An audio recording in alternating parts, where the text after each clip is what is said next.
A nossa aula de hoje falará sobre a unidade espiritual, com base no Salmo 133 e em João, capítulo 17. Fica conosco e vamos aprender mais de Deus.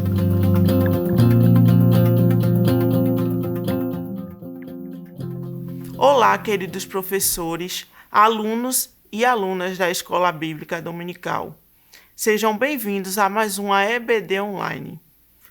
Desde já eu convido todos vocês a se inscrever no nosso canal e a ADALP Oficial, curtir e compartilhar esse vídeo com seus amigos, familiares. Seja você também um canal de bênção na vida de outras pessoas e nos ajude a propagar esse conteúdo tão importante.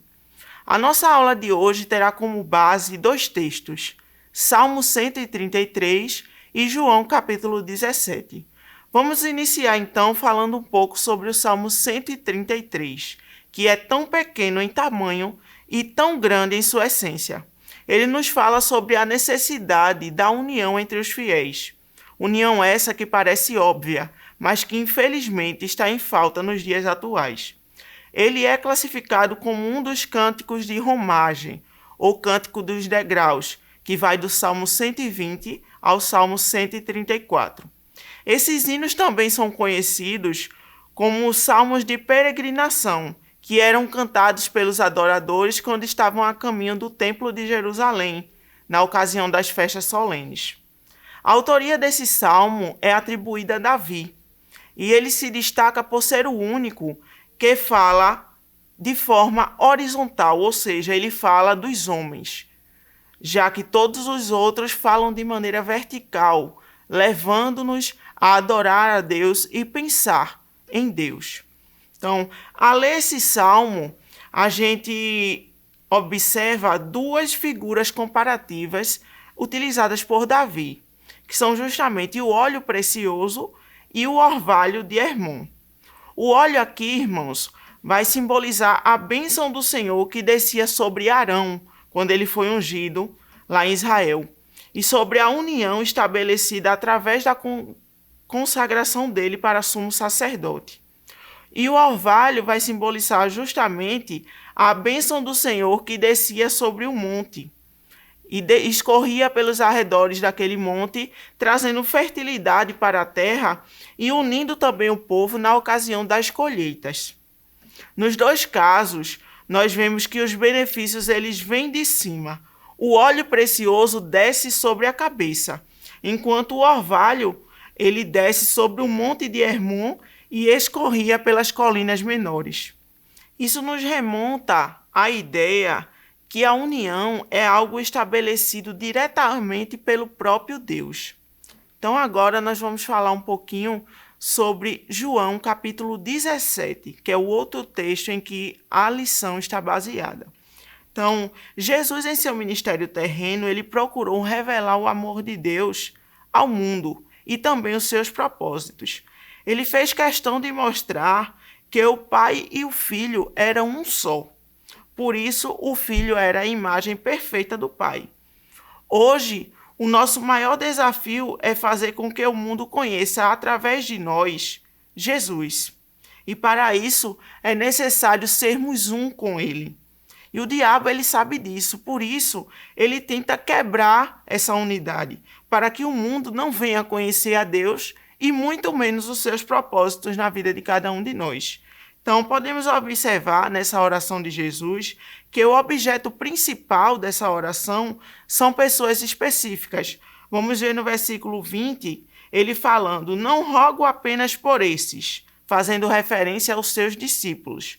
E diz mais, mas também por aqueles, fazendo referência a todos os cristãos das gerações futuras que ainda creriam no seu nome.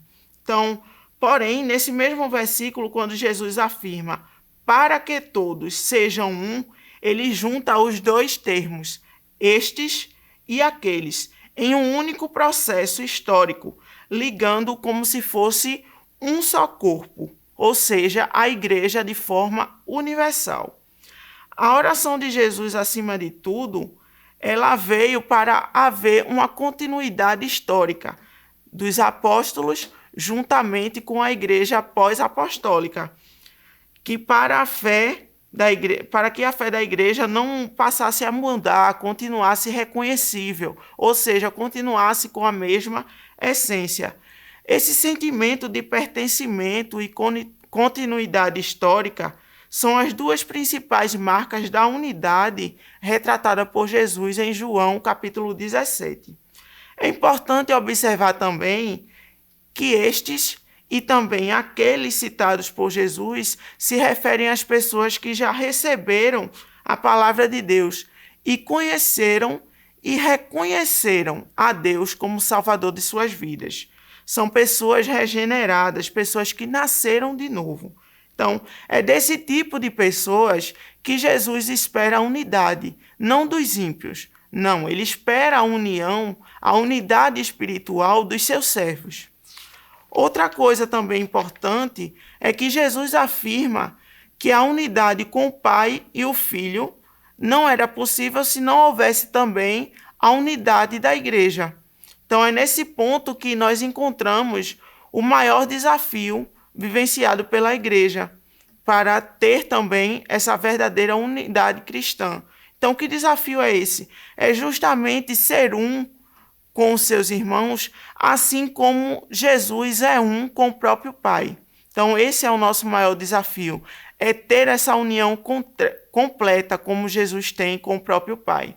Então isso significa que a unidade da qual Jesus está falando aqui não se restringe meramente à comunhão entre os irmãos. Vai muito além disso.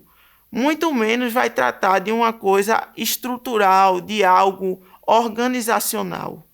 Nem tampouco vai se tratar de algo conformidade, de uma uniformidade de pensamentos. Não. A união aqui estabelecida nesse capítulo 17 de João, ela vai além da comunhão. Ela transcende isso aí. Então, que tipo de unidade é essa a que Jesus se refere? É justamente a unidade de essência. É a mesma unidade que existe na Trindade.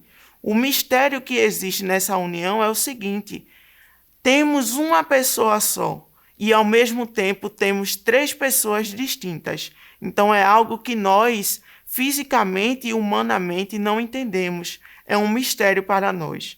Então, a oração de Jesus por unidade do seu povo demonstra que a unidade não é algo automático, mas algo que a gente alcança gradativamente, com muito esforço e empenho.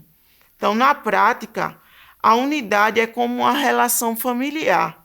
Numa família, os membros podem até discordar em algumas situações uns dos outros, porém, eles jamais vão se livrar da relação de sangue existente entre eles.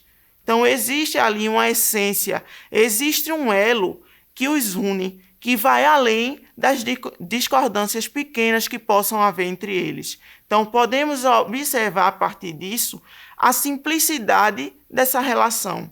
Então, por isso, nós não devemos gastar o nosso tempo, desperdiçá-lo assim de forma contendendo com os nossos irmãos. Nós devemos usar o nosso tempo para combater o pecado, para que os ímpios não possam nos dizer: resolvam primeiro as vossas divergências internas, para que depois eu creia no Deus que vocês pregam.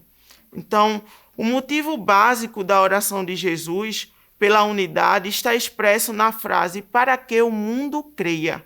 Ou seja, o ponto central aqui que Jesus ele quer tratar conosco é o testemunho que vamos passar para as outras pessoas. Então, o mundo precisa enxergar através de nós Jesus. Então, eles só vão enxergar essa unidade espiritual se nós vivermos em amor, assim como Jesus viveu durante seu ministério terreno. Então, entendemos que a unidade que Jesus ensina não é meramente abstrata ou estrutural, mas é algo mais orgânico e visível para os homens, de forma geral. É algo que todos podem enxergar, desde a igreja primitiva como nos dias de hoje. Por isso, eu faço uma pergunta para cada um de vocês. Será que, como igreja, estamos expressando verdadeiramente essa unidade espiritual? Assim, nós chegamos ao final de mais uma aula. Aqui o nosso tempo é muito resumido, mas os professores em sala de aula têm um tempo maior para abordar melhor esses assuntos, tanto do Salmo 133 quanto do João capítulo 17, para que seus alunos possam entender melhor sobre a importância da unidade espiritual na vida da igreja. Então, curtam, compartilhem esse vídeo com seus amigos e familiares, nos ajudem a propagar esse conteúdo tão importante. Comentem também o vídeo sobre o que vocês estão achando sobre as nossas aulas, para que assim possamos a cada dia mais melhorar o nosso conteúdo. Então, que Deus abençoe a cada um de vocês, fiquem na paz e até a próxima aula.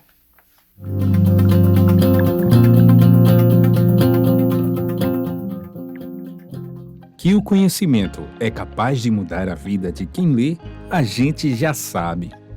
E que livro você pode comprar em qualquer livraria. Mas nós transformamos 100% do nosso lucro em mudança de vidas, através da ação social, evangelismo e missões. Ao adquirir qualquer um de nossos produtos, seja presencial ou à distância, você está investindo em alguém. Na próxima vez que você for comprar livros ou artigos evangélicos, não vá em qualquer lugar. Vá na Livraria Arca Missionária. Uma nova história começa quando você compra aqui. Agora você pode fazer a sua contribuição através do Pix. Uma operação rápida, segura e sem custos. Abra o aplicativo do seu banco, clique na opção Pix e em seguida vá na opção Transferência. Depois é só digitar nossa chave Pix, que pode ser o nosso CNPJ 11 120 490 0001 86. Nosso e-mail contribua@eadalp.org.br ou nosso celular 81 98883 2755. Verifique se a contribuição é para a Igreja Evangélica Assembleia de Deus em Abreu Lima, Pernambuco. Confirme a transferência e depois siga o procedimento do seu banco. Anote nossas chaves Pix para não esquecer. CNPJ 11 120 490 0001 86. E-mail contribua@iadalp.org.br. Celular 81 98883 2755. Você está contribuindo para o crescimento da obra de Deus.